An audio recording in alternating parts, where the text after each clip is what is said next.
Happy New Year. Why Happy Year? Abby, you come to church yearly. Today that we've seen you unless another leap year. You people should stop that. I've repented. Here we day.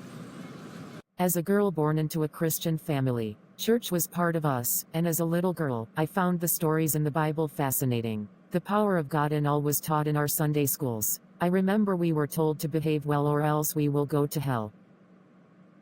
God, please help me pass my test. I passed. I passed. You, God. Thank you. God loves me.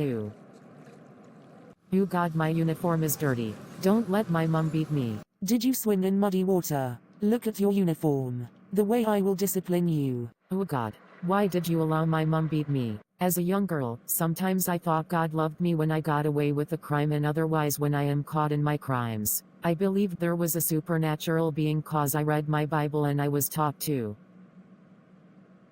I believed in God, I believed in the Word, and I believed in normalcy. I was confused sometimes. Being a young girl was more of going by societal norms, trends, and fitting in. Cause I felt that was what's up. I was beyond control. I did a lot of foul things just to fit in.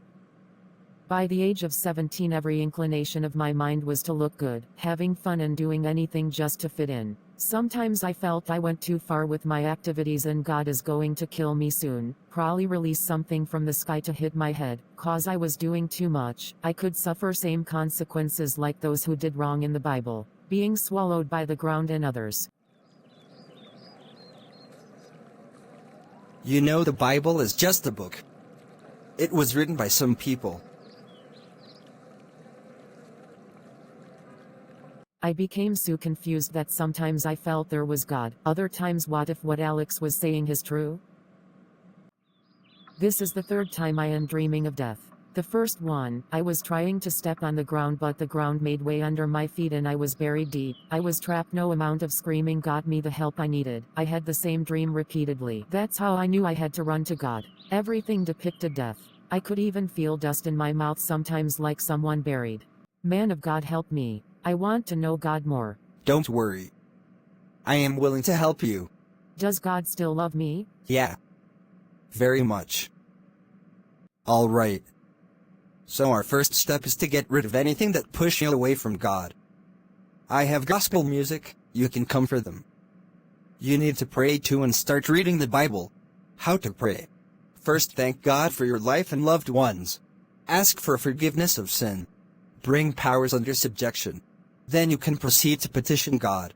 For now I want you to read the Bible.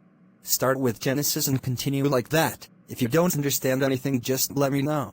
Thank you, man of God. I first read the Bible from cover to cover and to get the whole concept. After reading I felt some strength, power in this feeling. That didn't exist then. I started feeling the presence of God. Anytime that air comes around I knew it was God. That's how I started developing my relationship with God. I thought the Bible stories were just stories that happened in the past. I didn't know that power existed till now. Learn to know God for yourself. Forget about stories. This says this. This says that. What do you say? Let me feed your curiosity based on my experience. The presence of God is a different kind of air you experience around you. When He comes around, He gives the flair to pray or operate. There is some extra power you feel. When you establish that relationship with God for some time, if you don't even pray you can't sleep, and every inclination of your mind is to do good and read the Word more. You just don't feel comfortable with wrongs. Advantages of relationship with God. You experience good things most of the times and no matter the trouble that comes you come out victorious. If you experience the power of God for yourself no one can confuse you, cause you know and it has happened to you. You don't have to read every book you come across and there are some people you don't have to listen to when it comes to your faith, especially if you ain't that knowledgeable or you haven't tried learning and experiencing for yourself.